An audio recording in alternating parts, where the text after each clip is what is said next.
We know Pete said that Joe Burrow was going to win multiple Super Bowls in 10 years.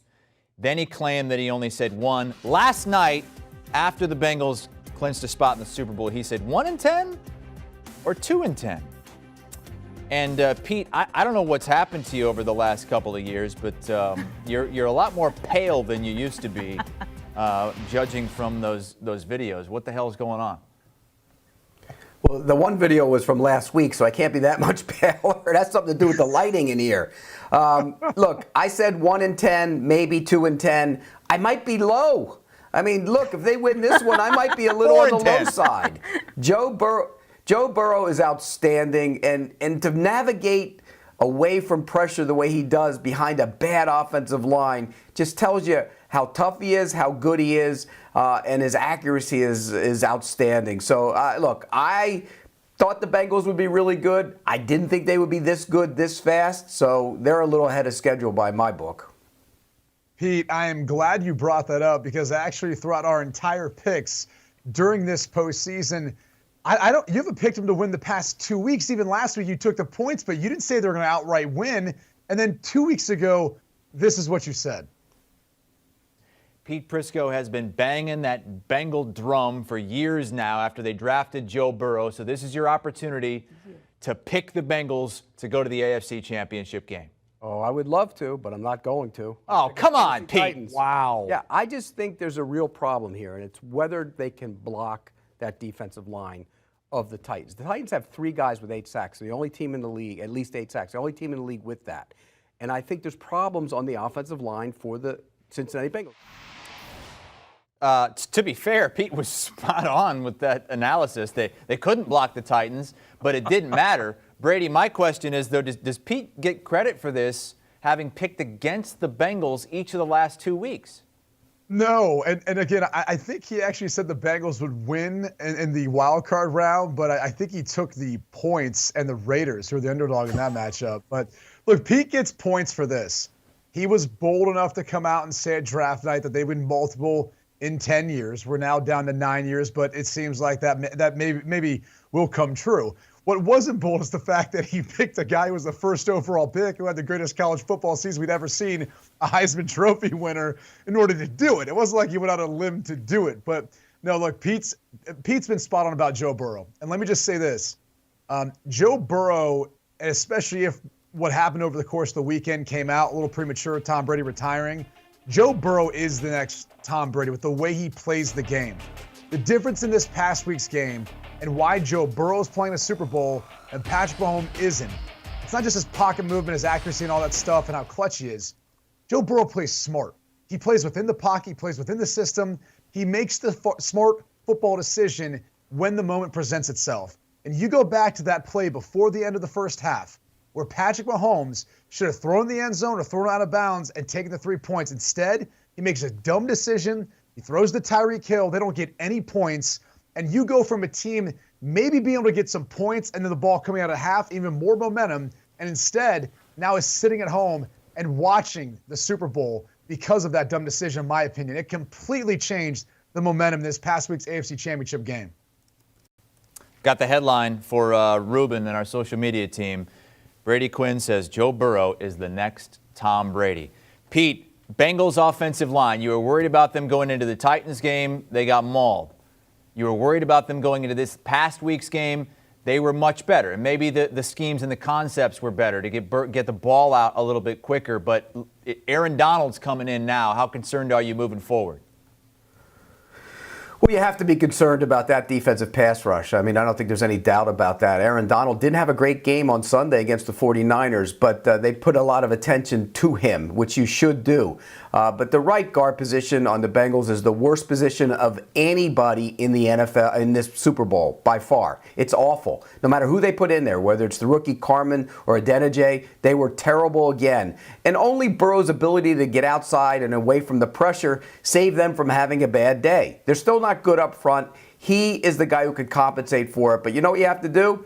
Throw on early downs. I thought it took him way too long to get to that on Sunday. Throw on early downs. Don't put him in obvious passing situations. Let him dictate tempo a little bit and go that way to try and take some of the pressure off of Joe Burrow. I think the most difficult thing about trying to stop Aaron Donald is the way Raheem Morris likes to move him around amongst that front. And so you could see times when it could be Quentin Spain having the matchup against him. That's a tough matchup. Trey Hopkins, their center, or potentially even, as Pete pointed out, a couple of players there at the right guard position. But I think what's going to happen is there's going to be a lot of one-on-ones. That's what Raheem Morris and the Rams like to do, try to isolate Donald, but it also isolates players like Leonard Floyd and like Von Miller. And those are the two guys I'm going to focus on because Jonah Williams has played pretty well this year. On the other side, that's the problem. Isaiah Prince in particular is going to be a turnstile, going to have some issues with either Von Miller or Leonard Floyd with 2 weeks to build up to this. So they're going to have to scheme and game plan some things where they're probably not going to have CJ Uzomah based on how that injury looked coming off it, even though they have 2 weeks to prepare. So now it's next man up, Drew Sample coming in. He's going to have to help out with some chip protection, or you're maybe even keeping Joe Mixon in just because of how good this front can get after it. So it's going to have to be a little bit of everything, honestly. Winning those one-on-one battles, but also scheme and helping out, not just the interior players, but definitely the right tackle spot. If you had a 75-1 ticket on the Bengals to win the AFC Championship game, you're sitting pretty right now. They were 150-1 to win the Super Bowl. Zach Taylor, 2 wins in his first season. Seemed like he was going to be a lame duck. They draft Joe Burrow. You see the potential there. He gets hurt. They only win 4 games last year. Pete, we can talk about, credit to the Bengals for sticking with him, but I feel like we're not really talking about Zach Taylor that much. And I think leading into this game, a lot of the talk's going to be about Sean McVay and what he's done. But what has Zach Taylor been able to do to get this Bengals team on the precipice of their first Super Bowl title ever? Get Joe Burrow. I mean, let's be real about it. You're only as good, if you're a head coach in the NFL, you're only as good as your quarterback. I don't care what they say. This is a quarterback-driven league. You always have to be a guy that leans on your quarterback, and if you have the right guy, you're going to have wins. And they drafted the right guy. I want to give Duke Tobin, who's in that front office, a lot of credit as well. And I think Zach Taylor's done a solid job. I don't agree with some of the decisions he's made. I think at the end of the Chiefs game, he got away with a coaching blunder in the first Chiefs game that could have cost him a chance to win the division. I think in this game early on, he was a little too conservative, but I think he's done a good job. I have respect for Zach Taylor and how this team has developed. But go to Duke Tobin, their personnel guy. He doesn't get a lot to do. Most people think the Bengals are a cheap organization. They don't have a ton of scouts. But they've done the right thing by fortifying that defense in free agency. Normally, they don't do that. And they went out and spent on Hendrickson and guys like that and improved that defense over the last couple years. And I think that's the biggest difference in the Bengals. We saw it in the second half against Patrick Mahomes. I think Duke Tobin deserves a ton of credit for what he's done building that team. I want to echo something Pete touched on with Duke Tobin, but what about taking a chance? Everyone thought Penei Sewell sitting there this past year in the first round of the draft, top 10, that's who you're going to end up taking, right? Look at the knee injury, lack of protection, all those things we heard in Joe Burrow's rookie year. What do? They go with Jamar Chase. They go with the player that obviously Joe Burrow's most familiar with, but a player he can get the ball to and do something after the fact and maybe get it out before the rush gets there to him. Look at the dividends that pick has played off this year, and obviously it didn't come with some risk, especially in the preseason where everyone's saying, hey, this guy's having a hard time catching passes. Now look at him. He's one of the most explosive, maybe on his way to be one of the best wide receivers in the NFL at this point. So he also took some risks, I think, in what they've done so far. But look, Joe Burrow is really the key cog in all of this. Give the Bengals organization credit for 2 things: patience and being able to understand what they have in Zach Taylor, especially after his first season, where there was that debacle with how they handled Andy Dalton and the benching and then Ryan Finley and just the way that season ended. They saw through it. They got to the other side. They obviously got Joe Burrow and then built around him, and everything's paying off right now. So I think it's something that really a page that a lot of other organizations could take out of the Bengals playbook. That's have some patience when you feel like you have the right pieces. You might go through a couple bad years before you finally are able to build it back up.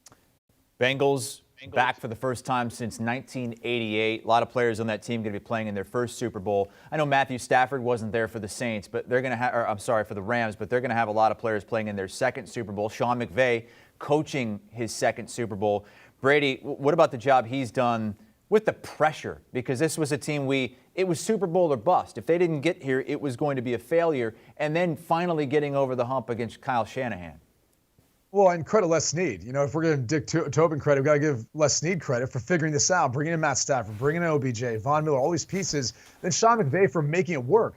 It's the second time they've done it, and they've gotten to a Super Bowl. Obviously didn't win it versus the Patriots, but now you've got that opportunity in your home stadium, which maybe it won't be a home game for this one. I'm sure there's going to be a bunch of Bengals fans flying in. Everyone's eating Skyline chili on the way to the stadium. So prepare yourself for another silent count, most likely. But the reality is they've done it again, and they've sent a message to the rest of the NFL. If you got a team right now that you think stinks and they're making excuses about the salary cap, just go call the ticket office and say, you're lying to me right now, okay? Cash over cap. You can spend the money. You can find creative ways of going all in to make your team better and give them a shot at winning a Super Bowl. So give Les Snead, Sean McVay, and really Stan Kroenke their own credit for doing that, because a lot of other organizations use it as an excuse, but they've found a way to be able to make it happen again. Yeah, and they don't get enough credit for their homegrown players either.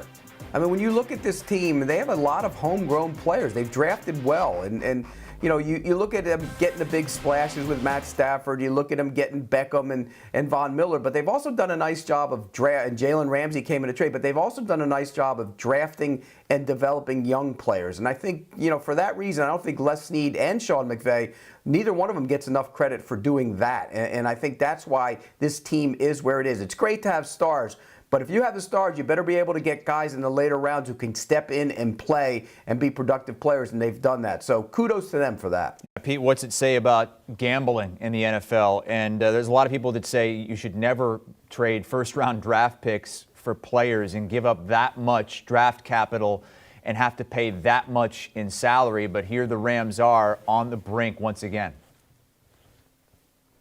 Yeah, and I think that's why you have to hit those later round draft picks, and they've done it. I mean, that's the good thing that Les Snead has done. He's been able to supplement the roster with that. Now, eventually, it's going to catch up to you.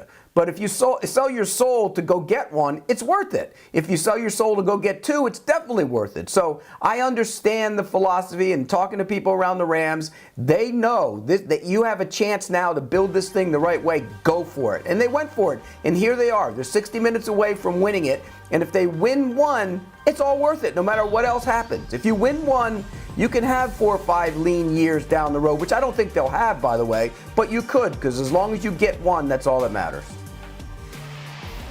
I think to Pete's point, too, when you're able to win one, you're able to talk guys in and take a little bit of a haircut, too, if you want to come back, try to win 2 in a row. That's always a much easier conversation. We're looking at the Tampa Bay Bucs right now who, if Tom Brady is indeed retiring, you start to look at the rest of those offensive pieces, there's a lot of guys who might be a little harder to convince to sign back as free agents. And instead, they want to look to go to greener pastures or better opportunities to go win a Super Bowl.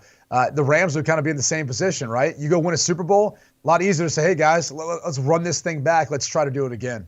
So many of those additions have paid off in huge ways. Some big sacks from Von Miller. OBJ has stepped up in big ways. Eric Weddle, I think, led the team in tackles yesterday. Brady, where would they be without Matthew Stafford, though? It's a good question because, you look at this past week's game, honestly, if Jaquiski Tartt catches that interception, and who knows what happens at that point in time in the game. There's less than 10 minutes left in the fourth quarter, but you're down by 3. Just an awful decision by Stafford. If Tartt catches that and the 49ers are the team then advancing and going on to the Super Bowl, I don't know that we'd be saying that this all panned out, right? I mean, we would have said, how are they any different than Jared Goff, who obviously they got rid of in order to get Stafford? And he actually played better towards the end of the season for a team that's worse off. But the reality is that's not what happened. Tartt dropped it. Stafford gets lucky. They move on. And he was able to play well enough down the stretch and not make a boneheaded interception like Garoppolo did to give his team a shot. And so that's where he's at. I'd say up until this game, he's played really clean during the postseason. But now this is where it matters most, in my opinion, because if you're asking me, Pete, and I'll throw this question to you, who's the better of the 2 quarterbacks in this matchup? It's got to be Joe Burrow the way he's played this season, especially the postseason. Well, I mean, some guys like Will Brinson have Matt Stafford already in the Hall of Fame if he wins a Super Bowl. Look, he's been a productive player. He's one of my favorite quarterbacks to watch. I love the gunslinger mentality. He has thrown a lot of interceptions this year, and at key moments, he's struggled. And you mentioned the Tartt drop. If he catches that there at midfield, or maybe even better if he can get away from the Odell Beckham in that situation. One thing I have to say, and unlike Brady, I can actually say I'm wrong at times. And I was wrong about Odell Beckham. When they signed him, the tape didn't show this guy. It really didn't. He wasn't explosive. He didn't seem like he was running routes with the same crispness he's running them now. He didn't look like he had the same speed. And I sent out a tweet. I said, look, it's more name than game. Well, I'm wrong, because he's back to being Odell Beckham again. He looks like the guy he was before the injuries. And so for that, I consider and admit I'm wrong. I know Brady never does, but I can. Brady, do you have anything that you would like to admit right now? No, not really. I mean, I did lose to Pete in the picks. I lost in the regular season, but we kept it going. But this past week was the nail in the coffin. I got too risky there. I had to try to differ on 2 picks. So Pete ends up winning our picks for this season. We're just going into the Super Bowl and making a pick for the hell of it at this point. The biggest question is now, since I'm pretty sure Pete has not picked the Bengals to even win the past 2 weeks, is whether or not he's going to end up picking Cincinnati to win the Super Bowl now that we're here, but they're once again an underdog. So. Well, hey, Brady, don't worry. We have your participation trophy on the way. Don't worry. We'll get that right to you. And we're going to find out on the other side Pete, so who the guys are picking. Shove that somewhere else, for the Super Bowl. Got some early leads coming. Inside the NFL, check it out tomorrow night, Tuesday, 9:30 Eastern Time, streaming exclusively on Paramount+. Brady, Quinn back in here. Pete, who had the tougher road to the Super Bowl in your opinion? Was it the Bengals, and we just saw that road, all really tough, tight games, or the Rams, who had to go to the defending champions and knock off Tom Brady? Oh, I think it's definitely the Bengals. I mean, you went and knocked off the number 1 seed on the road at their place after playing a game the week before, which is tough to do. And then you went to Kansas City, and by this time in the season, most people had penciled in the winner of the Bills-Chiefs game as the Super Bowl champion, and you went in there and came from 18 down to come back and win the game. So I don't think there's any question that it's definitely the Bengals, and the Rams got to avoid the Packers. So I don't think, and they got to play their title game at home. So I think it's definitely the Bengals. I'm on the other side of this one. I mean, let's just take, for example, looking at who they beat the first couple of rounds. The Raiders kind of lucked or fell their way into the playoffs. Give them credit for that. But look, I didn't pick them to lose that game. In fact, I picked Cincinnati to cover that game. I was surprised the game was as close as it was. Then they go on the road to beat a Tennessee Titans team that was probably the worst 1 seed we've seen for quite some time. And I know that game was close given how many times Joe Burrow got sacked. But the reality is they weren't the best team in the AFC coming into the playoffs. They probably weren't the second best team. And now that we know for sure they weren't the third best team. So I think you'd put Buffalo and KC both ahead of the Tennessee Titans. So I don't really give much credit for that win. The reality is the Bengals had, we talked about this at the beginning of the playoffs, the easiest path to be able to make it to a Super Bowl because they weren't going to have to go through Buffalo and KC. It was only going to be one of the two, depending on who came out of that matchup. So it happened to be Kansas City, and they won fair and square, a team they had already beat. You look back, though, at the Rams, and at one, they beat the Arizona Cardinals, who at one point we thought was maybe the best team. I know Pete had them the number 1 in his power rankings at least once, twice, maybe 3 weeks this season. They had to go through the Cardinals to get through them. Then they go to not just one of the best teams in the NFL, the defending Super Bowl champs on the road to win. And then they have to play another away game in their home stadium because they can't seem to get fans there. So you got 70% 49ers fans, a team that they haven't beaten, 3 years? I'm sorry, Pete. You're dead wrong. The Rams had a more difficult path. Wait a second. Arizona was a shell of itself by the end of the year. They were awful. And then you talk about you're home. You're in your home building for the championship game. It's a lot tougher to go to Arrowhead and win in the title game. All right, come on, Brady. You can't be that naive. They don't have any home games. And how many weeks did you have the Arizona Cardinals as number 1 in your power rankings this year? 3, 4? How many times? That was early in the season. They folded up like you did yesterday with your picks. They were done. They were 10-2. Is 12 weeks, 13 weeks in the season? Is that all of a sudden, is that too late in the season for you when you might have had number 1? Brady, they were bad at the end of the year, and you know it. I think you could make the argument for either side, unlike Pete, who said that there could be no argument made. Brady did a pretty good job arguing that the Rams did have the tougher road. Let's go early leans here. And Brady, I'll give you first crack at this. Who's your early MVP lean? We showed you the odds a little bit earlier in the show here on HQ. Matt Stafford is the favorite, and then it's Joe Burrow right behind him. Yeah, I mean, look, I'm going with the guys who played the best football so far in the postseason, and that's Joe Burrow. So, easy one for me. There's 3 rules in life, right? Death, taxes, and not betting against Tom Brady. Well, look, if Tom Brady's retired, Joe Burrow slides into his place. So I'm going to go ahead and put my money on Joe Burrow. I'm with you, Brady. I'm putting it on Joe Burrow as well, although looking at those chase odds, because look, the quarterback usually wins the MVP, but looking at those chase odds at plus 1,200, my God, you could get a payout there. So I'd probably sprinkle a little on Chase, but I'm picking Joe Burrow. We hinted a little bit ago, and Pete keeps bringing it up, that he won the overall picks this season on our picks against the spread. Pete Prisco almost did this, almost choked. He had, I think, an 8-game lead for much of the season, and now it is over. Pete, take your victory lap. You went 2-0 championship weekend, and you survive against Brady. Yeah, he has no chance. No matter what he picks in the Super Bowl, he can't catch me. That's a great feeling. I can relax all week long. And I am the champ. And by the way, Brady, close only matters in horseshoes and slow dancing. So good for you. And Brian Kelly dancing with recruits, right? Yeah, I don't think anyone wants to see that, though. You know, my dad was a Marine, so he used to go and slide in another term that it only counts for. But I won't say that. I don't know if it's necessarily safe for air. So. Yeah, I know what you're talking about. All right, let's get to game picks. Pete, we've given you chances these last couple weeks with the Bengals, and you have picked against them each of the last 2 weeks. They are getting 4 points in the Super Bowl as of right now. Where are you leaning?